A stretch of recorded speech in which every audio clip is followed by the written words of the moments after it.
حامدا ومصليا ومسلما أما بعد فأعوذ بالله من الشيطان الرجيم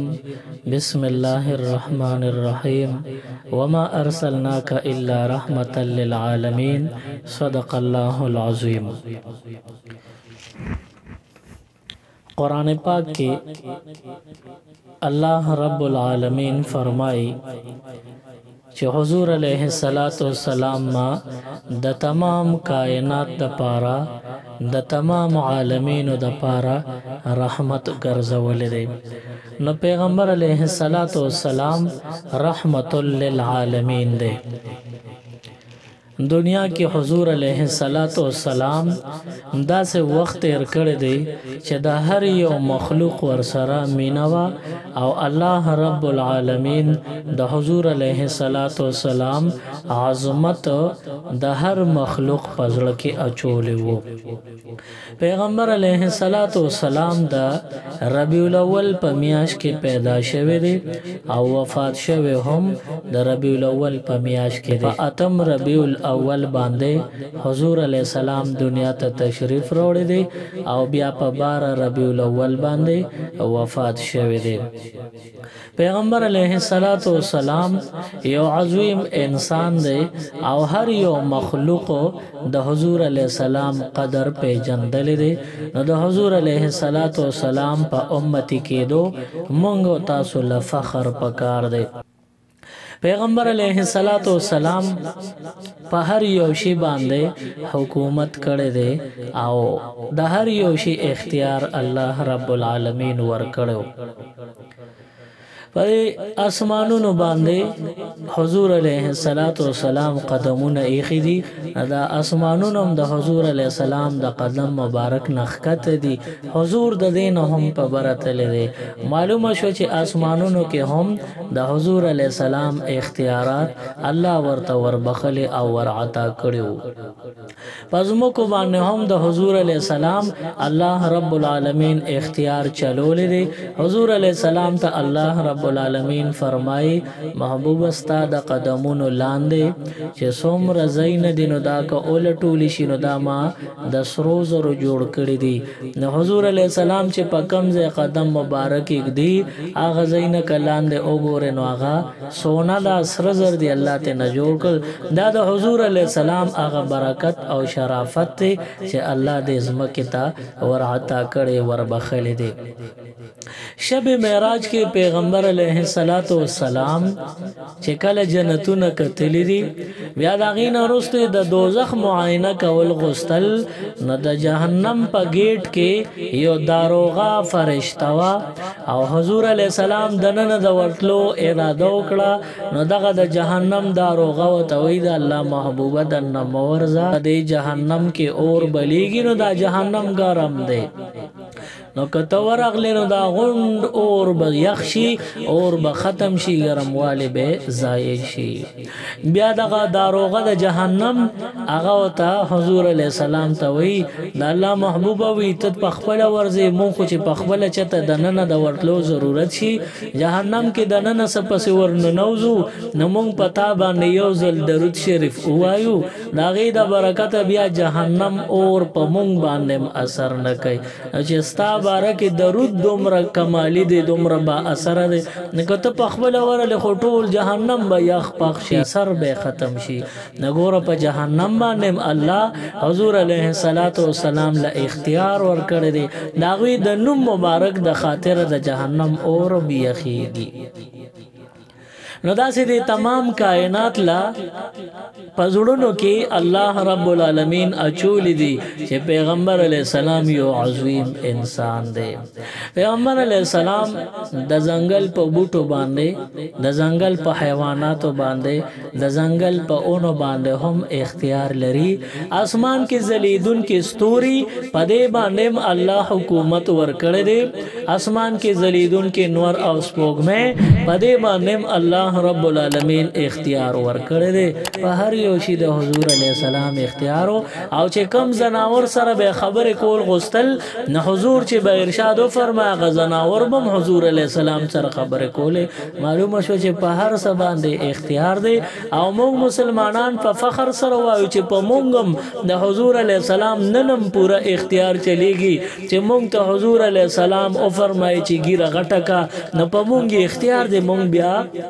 انکار نشو کولی حضور فرمایي چې ویښته د شریعت مطابق اوساته نو موږ غلامان یو موږ انکار نشو کولی که حضور د امت نارینه ته حکم وکړي چې بریتان واړه کې نو موږ انکار نشو کولی که حضور علیه السلام فرمایي ز امت زنانو ته چې تاسو د سر ویښته پټ ساتئ نو په موږ ټولو باندې اختیار دی زموږ زنانم د حضور علیه السلام پیروي کوي او د حضور علیه السلام تابعداري کوي او د حضور علیه السلام هر خبره په سر سترګو قبلي زنانم بیا انکار نشي کولی د الله محبوبه مونږ ستا هر خبره منو تابعداریو چې تا حکم فرمایي چې ویښته د سر پټ کې زمونږ د امت زنانه غیرتمند دي هغې بیا وایي چې مونږ د حضور منو د سر ویښته پټو د امت زنانو ته چې حضور علیه السلام حکم وکړي چې تاسو د شریعت مطابق پرده وکړئ نو زنانه په سر سترګو دا حکم قبلی او بیا د بې پردګۍ نه ځان ساتي زما محبوب حضور نبی کریم صلی الله علیه وسلم را له حکم را کړی دی زه به څنګه د پیغمبر علیه السلام د حکم خلاف ورزي کوم د هغوی د مرضۍ خلاف عمل به زه څنګه کوم زمونږ پښتنې زنانه دا هم ګورې په حضور علیه السلام مینې دي حضور علیه السلام سره د خپلو بچو د خپل سر او د خپل اهل و عیال او د خپل مور پلار نم زیات محبت کوي نو زمونږ نارینه و زنانه دا عشاقان نبی او عشاقان رسول دی صلی الله علیه وسلم د امت ته چې حضور سره ارشاد فرمایي نو په سر سترګې دا امت مني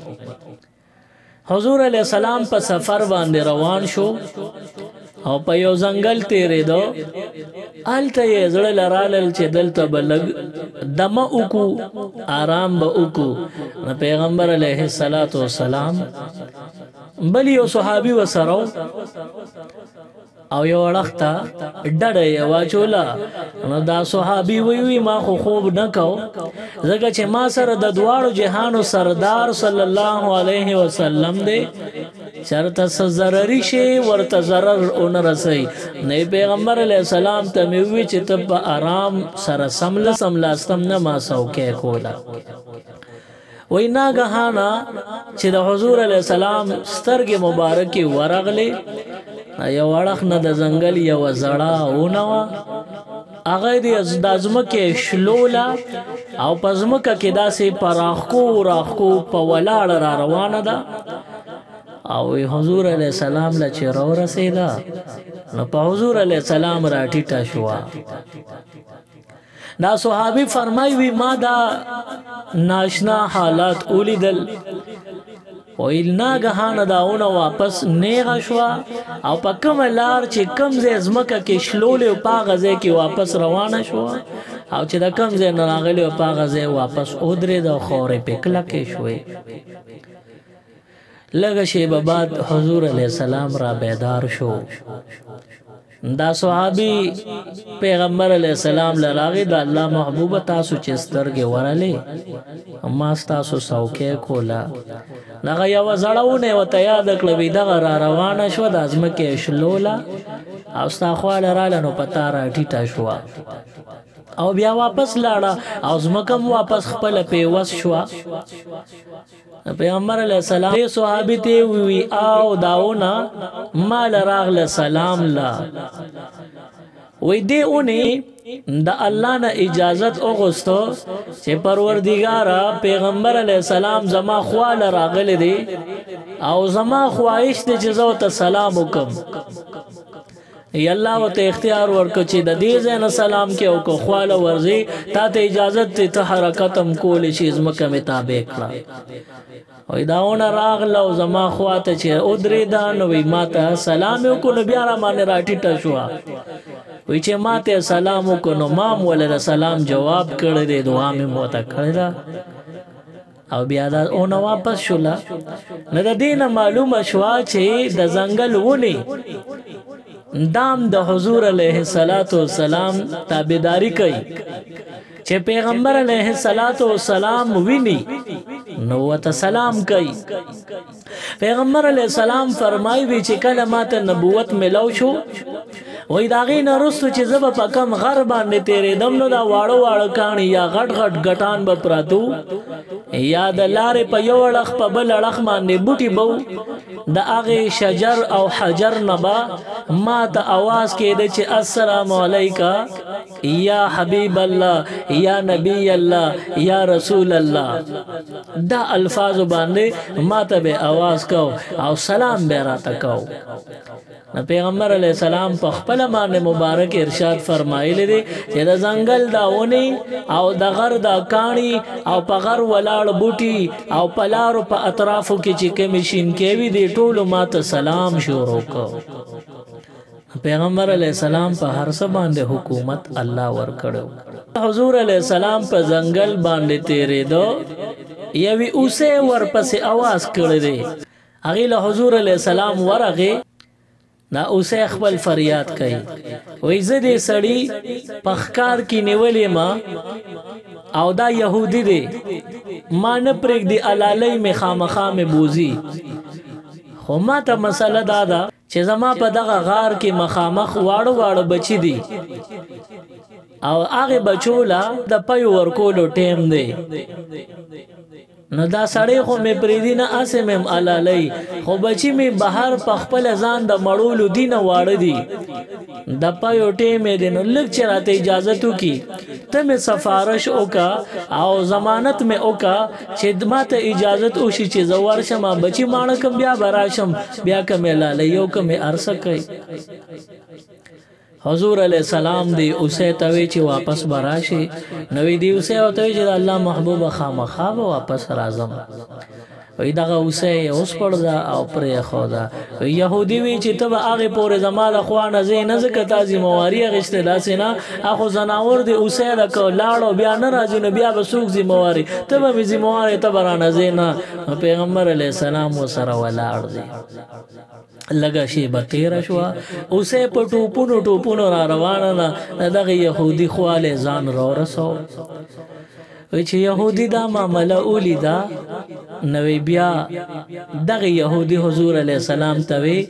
چې ته رښتینی پیغمبر ما اومنل چې زناورم ستا تابعداري کوي نه زه خو انسان يم خدای عقل را کړی زه دې ولې تابعداري نکوم کلمه راته وایي چې مسلمانې کما. د دینه معلومه شوا چې د ځنګل زناور اغم د حضور علیہ السلام تابعداري کوي نو مونږ خو د ځنګل زناور نه یو مونږ خو د پیغمبر علیہ السلام امتیان یو مونږ به ولې تابعداري نه کوو مونږ هم د حضور علیہ السلام تابعداري کوو. حضور علیہ السلام یو داسې عظیم رهبر د امت لپاره دی چې الله یې هر سفارش قبلی او هر خبره الله منی. او یو ځل پیغمبر علیہ السلام په جړا شو نوی جبرائیل علیہ السلام راغوی الله وی چې ولې جاړي الله ته د هر خبره پته وی علم ورته وی خو الله یې صرف مونږ ته ښکارا کوي نو تاسو زکو کی. نوی جبرائیل علیہ السلام راغی چې الله فرمای ولې جاړي نو حضور علیہ السلام جړا کې وی چې زه د الله نه خپل امت غواړم چې ما سره به جنت ته بوزي. جبرائیل لاړ د الله په دربار کې حاضر شو او خبره عرض کړه چې حضور خدا فرمای چې ما ته زما امت او بخو ما سره به جنت ته بوزي د امت په حق کې جاړم. وی الله او تو فرمایل چې محبوب علیہ السلام ته چې په څومره امتیانو رضا کېږي خفقوم به نه زب په تا رضا کوم صاحب امت زتا نه خفقوم. نو حضور علیہ السلام فرمایل چې الله مالا وعده وکا چې زبستا ټول امتیان جنت ته بوزم. وی پیغمبر علیہ السلام ته الله فرمایل چې ستا هر یو امتی به جنت ته بوزم. نوی حضور علیہ السلام فرمائل چې پروردگار زما ار امتی بوزی جنت تا نظب جنت تا آغی پور نظم ترسو چې آخری امتیان میں جنت تا نیدن نکڑے چې کلا میں ټول امتیان جنت تا زان نمخ کی آخر کے بز جنت تا نوزم گنیز جنت تا نظم پیغمبر علیہ السلام تا اللہ فرمائل وَلَسَوْفَ يُعْطِيكَ رَبُّكَ فَتَرْضَى ستا رب تعالی دمر درکڑا اوکی دمر اعطواب اوکی فترضا چه تاب پی رازی کی تاب خود کلب خفن کی اوس د عاشقانو د پارا د حضور علیہ السلام عشاقانو د پارا پدی خبر کیو ډیر لوی پیغام پروت تے په هندوستان کې دلی یو خار دی پاغی کی یو جامع مسجد دی د دلی په جامع مسجد کې یو فقیر او ملنګ ناستو معذور او نور سکار روزگار نشو کولی نو په جمعات په دروازه کې بناستو چې جمعات ته بسوکتل نو امت دی فقیر ملنګ سوال کو او د جمعات نه چې سوک راوتل نو امت ته سوال کو نو که چا به مهرباني وکړه خپل وس مطابق به سو ورکړل نو دا به د دې فقیر او د ملنګ ذریعہ معاش شپې ورځې به سبا کولی او دا ملنګ قصه کوي چې یو ځل په هندوستان کې یو انګریز اوسېدو او انګریز به د خالی په ورځ باندې چوټي وا د خالی اتوار چوټي به ونه دی براغې دی جامع مسجد تا او جامع مسجد کې به قتل او خوشا تصویران به استل انګریزو خو جمعات کې به ته سکون ملاوي دو او دغه جمعات ډېر ښکلی نقش و نگار سره جوړ شوی په ښکلی نقشه ساز شوی د دې په وجه باندې دې جمعات ته به دې کله کله راتلو تصویران به وستل یو ځل د خالی ورځ و دې راغی او جمعات کې تصویرانو وستل او چې ما وته لاس اونیو نو مال بټوي ته لاس کې اوس پیسې را لراکړي او بټوي واپس خپل پینټ کې اخودلا چې جیب ته وردن نکول نو خیال نو جیب ته ورنه رغله بلکې لاندې ته پرې وته د دې انګريز دا خیالو چیرې دا ما جیب کې خو روان شو او دا فقیر او دا ملنګ دې معذور دې نو منډو پسې نشي والے چغو پسې نشي والے او هغه انګريز غړندې روان دي نه دې ملنګ دا بټور او چې تکړه ځان سره کې خوا او چې بیا بل هفته کې دا انګريز راتلو نو د تکور کې خزه دوته تصویران خولیو نه خزه ورته وی چې دا دومره خولي جمعات ته نو د دې د لیدو لپاره مام بوزه دې زل بر سره زمزم دا انګريز خپل خزه ځان سره روانه کړي دو نن بیا جمعات ته زی د تصویرانو وستو لپاره وی چې جمعات نه فارغ شو دروازه کې چې کم ملنګ ناستو هغه وته پاسې دو ملنګ ورته وی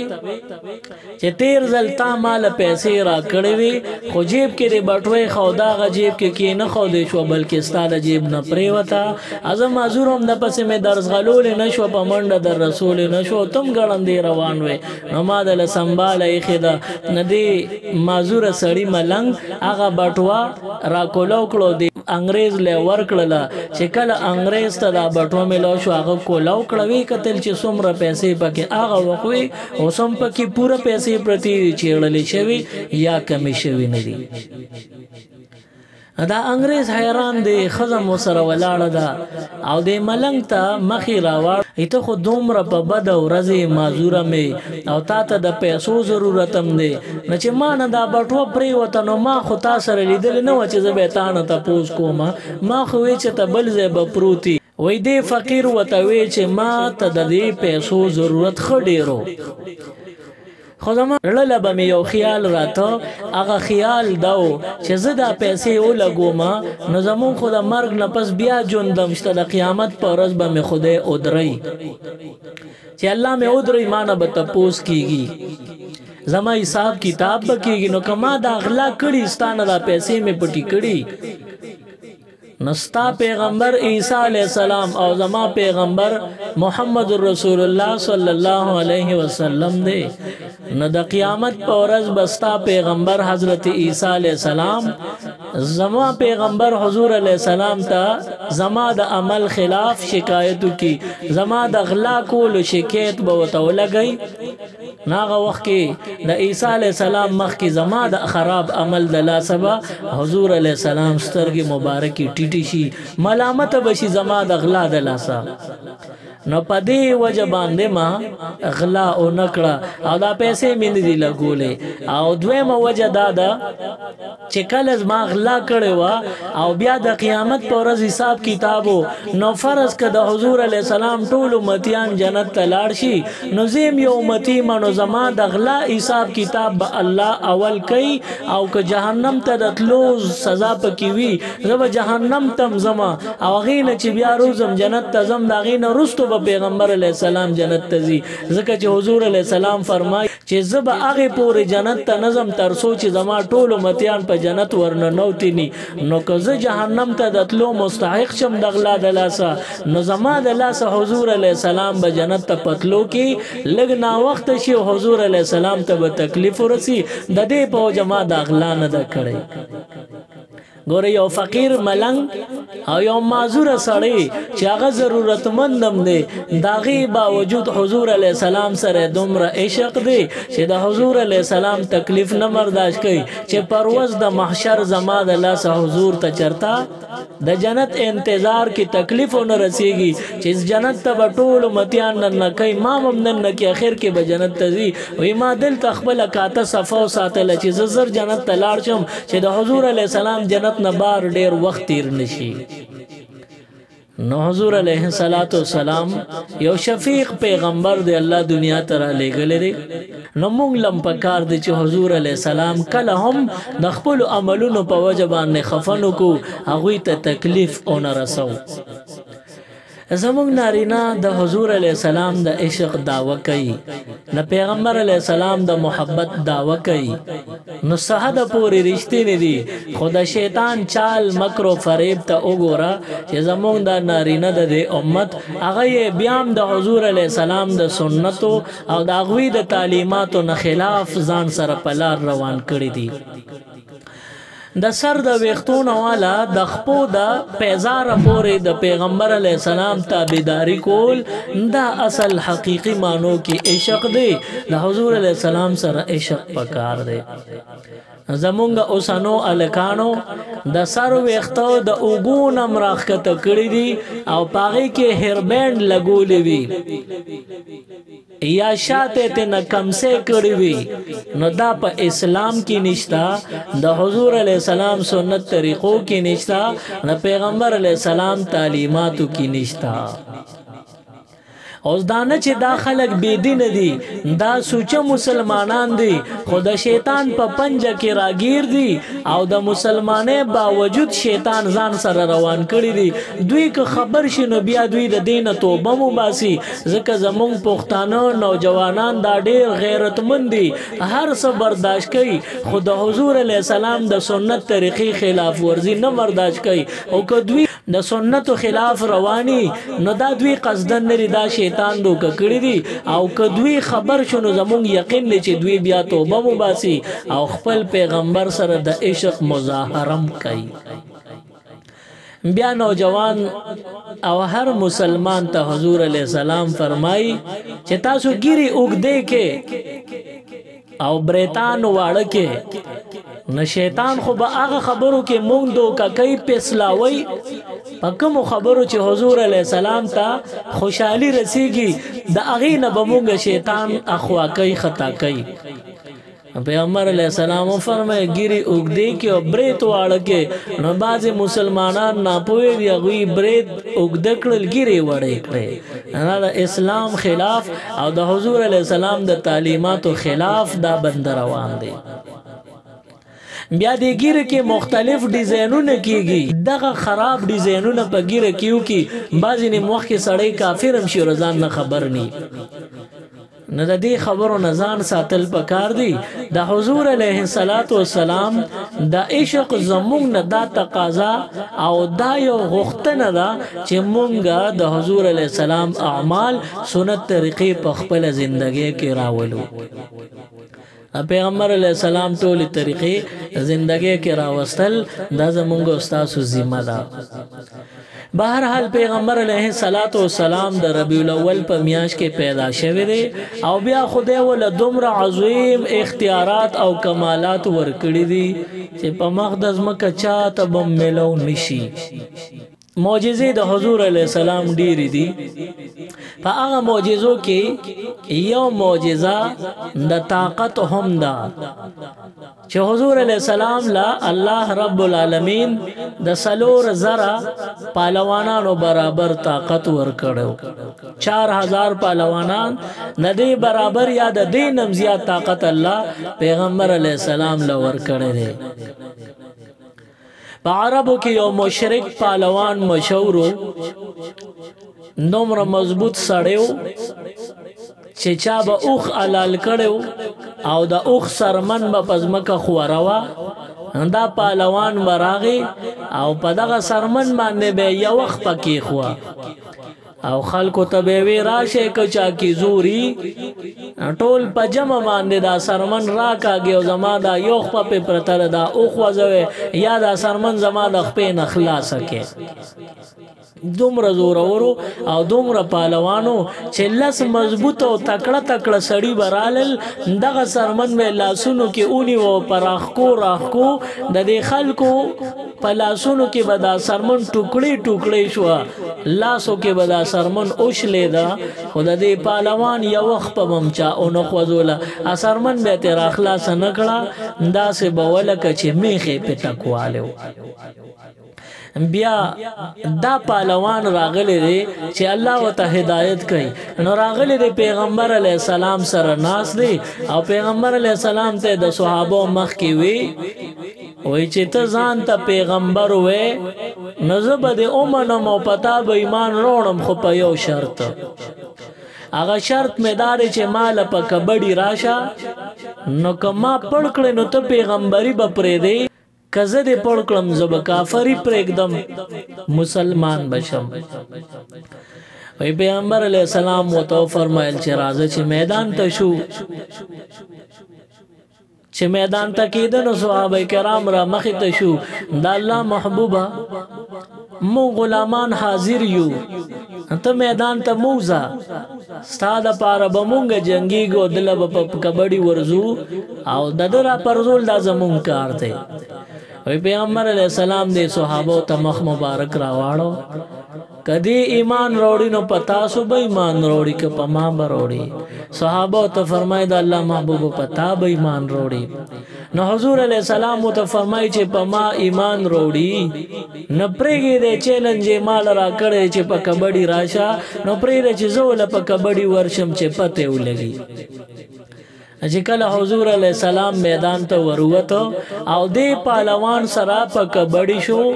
نو دا پهلوان چې پزان پیدا نو حضور علیہ السلام دا پهلوان راواچو او پزمکه ولا شاه اوله ګولا.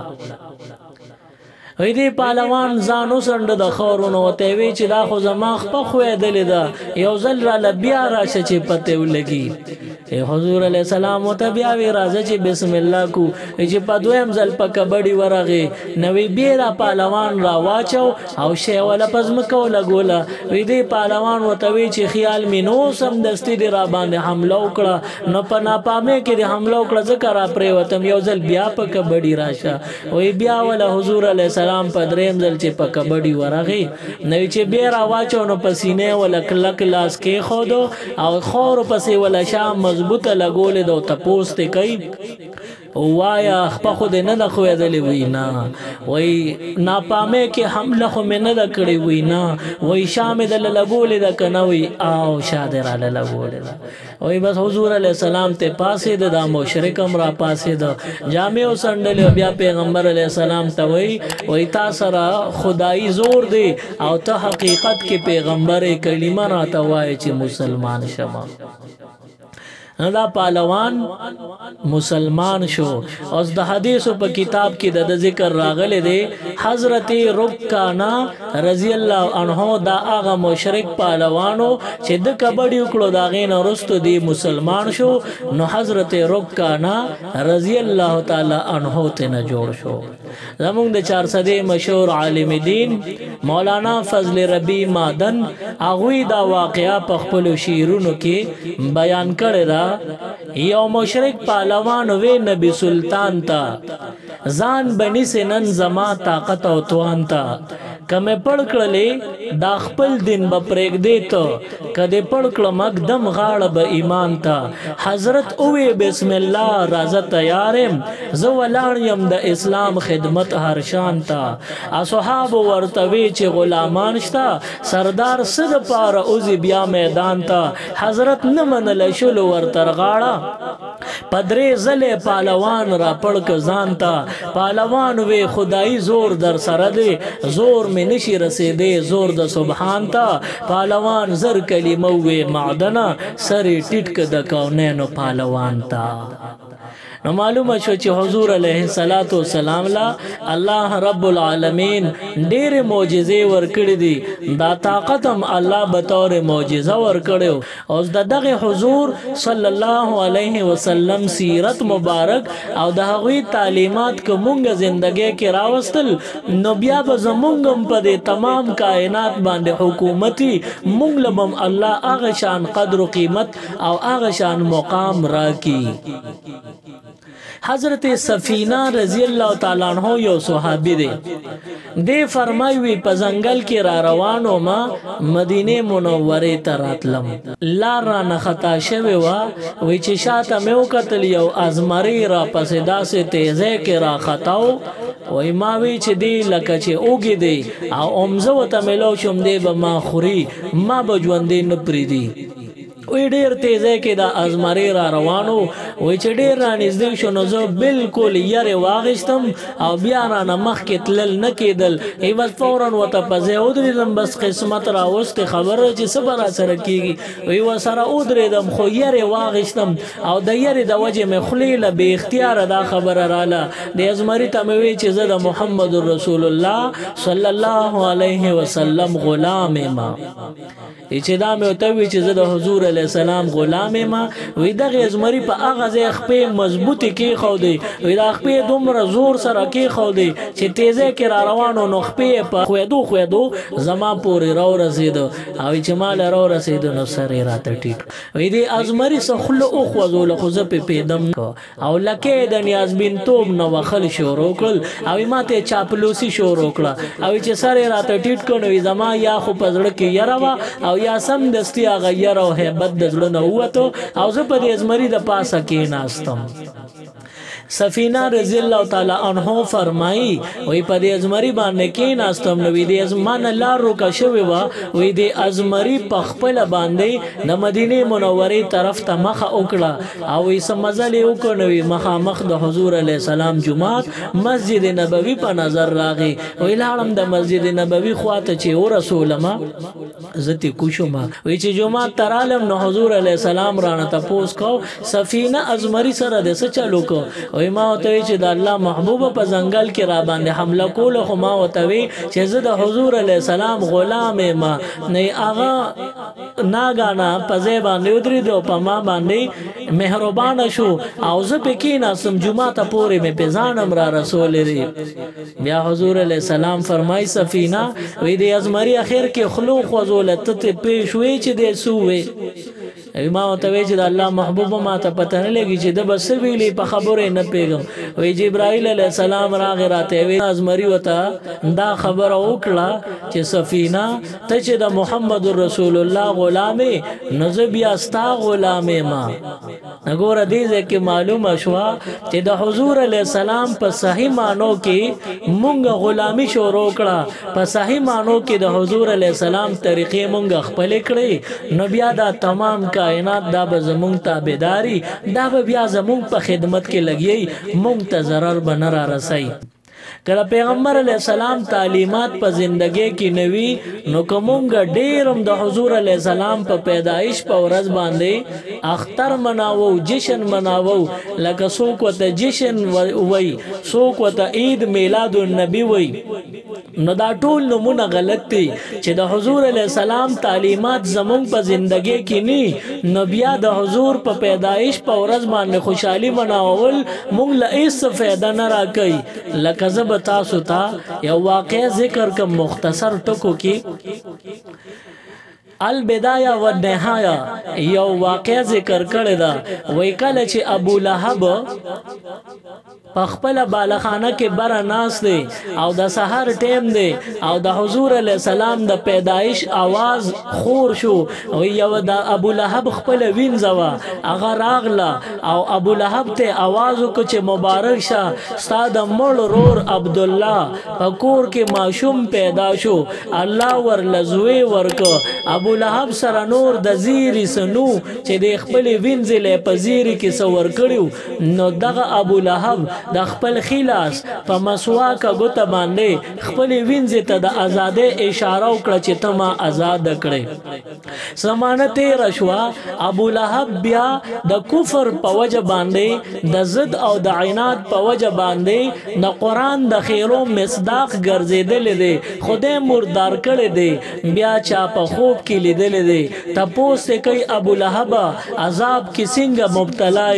د آخرت د برزخ حالات راته وایا ابو لهب وتوي وای د عذاب درته ویل نشم ډیر زیات عذابونو تکلیفونو کې مبتلا یم ویل درته نشم نو دا خوب چې څوک ویني دیته تپوس کوي چې تا ته په دې عذاب کې معمولی کمیم راځي کنه یو شان د عذاب زیاتیږي ابو لهب وتوي وای پکم ورسې د حضور علی السلام زیر راته اوشو او ما خپل وینځه د خوشاله نه د ګوتې په اشاره آزاد کړه وای د هغه ګوتې مطابق د ګوتې په مقدار مال د اوبو یو ډراپ را کول کیږي هر کال په هغه تاریخ باندې ماته ډراپ را کول کیږي چې زه هغه اوبو خلې تکم نو دومره اوچ داخله می لمده شي او لاړې می پتیر شي نور عذاب کې اس قسم حل کواله ناراضي البدایه و نهایه عمده واقعا نقل کړی دا د دین معلومه شو چې د حضور علی السلام دنیا ته پراتلو باندې کچا جشن مناو کو نو آخرت په دې باندې نخ کیږي د آخرت د عذابونو نو ته نجات نه ملاويږي دا په بیان د آخرت د عذابونو او د جهنم خشاک وي خو که د حضور علی السلام تعلیمات زندگی کې راوستل نو الله رب العالمین په فضل کې د جهنم د عذابونو نه او د جهنم د اورونو نه الله به نجات ورکي لکه وګوره ابو لهب د حضور علی السلام د پیدایش په ورځ باندې جشن مناو کړی دی پذیر کې وینځ ته ازادي ور کړی دا خود دغه ازادي ورته د آخرت د عذابونو نه د جهنم د اورونو نه ایس نجات ورنکو دغه جشن مناول د هغه ابو لهب د پاره ایس کارګر ثابت نشو صرف او صرف هغه فائدہ به انسان ته رسیږي چې د حضور علیه السلام تعلیمات په خپل ژوندۍ کې راوستل بیا دا انسان به کامیابی او چا چې جشن عید میلاد النبی منو کړی دی دغه خلک ناکام دي دغه خلک خسو خشاک دي د حضور علیه السلام په پیدایش باندې ارسو خوشاله دي خدای د پیدایش نه دا مطلب خو نه دی چې ته یو شان جشن او جلوس انعقاد وکي ته چوک او چوراهو باندې لایټونه ولګي ته زرق او برق شروع کی ته کیکونه اډر کی او پاغي باندې پشین کریم کلر باندې ته پاغي باندې روزه مبارک جوړ کی او دغه کریمو کې په بلیک کلر باندې خانه کعبه جوړ کې پاغه باندې اولی کې هپی برثډے یا رسول الله او بیا چې تاسو ته لاسونه پړقوي تاویږي ته د لاسونو په پړقا کې او دغه شور باوجود خلک بیا لګیا شي او په دغه کیک باندې چاړه راکاږي نو دا څنګه مسلمان دی دا کم زړه پسینه کې لري چې په دې زړه کې دومره خیال نشتا چې د حضور علی السلام روزه مبارک په جوړه ده د الله رب العالمین کور بیت الله شریف دغه کوټه مبارک تصویر په جوړ دی او بیا په د پاسه لیکلی دی هپی برثډے یا رسول الله نو دا څنګه انسان دی دې پسینه کې زړه لري که کاڼې لري دا څنګه زړه دی په دې زړه کې دا خیال هم نه راځي دا احساس هم نه پیدا کېږي چې دا ته چې کم چاړه راکاږي دا د حضور علیه السلام نامه مبارکه باندې راکاږي پکار خو دا ده چې موږ او تاسو د حضور علیه السلام تعلیمات خپل زندګۍ کې راولو نه چې په کیکونو باندې موږ خوشحالي وکړو چوکونه موږ رونق او زرق او برق پکې پیدا کو په هغې کې چراغا راولو په سرکاري ادارو باندې لایټونه ولګو دا خو د حضور علیه السلام تعلیمات نه دي که ستاسو په ریښه باندې حضور علیه السلام سره عشق او محبتي نو بیا د هغې محبت تقاضا دا ده چې موږ د حضور علیه السلام تعلیمات اپناو کو د هغوی ښکلې مبارکې طریقې په زندګۍ کې راولو الله رب العالمین دی د حضور علیه السلام ټولې طریقې زمونږ د وس مطابق زمونږ په زندګۍ کې راوستلې کی او د هر خلاف سنت عمل نه دی الله مونږ او تاسو وساتي سبحان ربک رب العزة عما یصفون وسلام علی المرسلین والحمد لله رب العالمین اللهم ربنا آتنا فی الدنیا حسنة وفي الآخرة حسنة وقنا عذاب النار وادخلنا الجنة مع الأبرار یا عزیز یا غفار برحمتک یا ارحم الراحمین۔ مزید اسلامک ویڈیوز دیکھنے کے لیے ہمارے یوٹیوب چینل دین او دنیا کو ضرور سبسکرائب کریں اور بیل آئیکن ضرور پریس کریں تاکہ ہماری ہر ایک ویڈیو کی نوٹیفیکیشن آپ کو مل سکے۔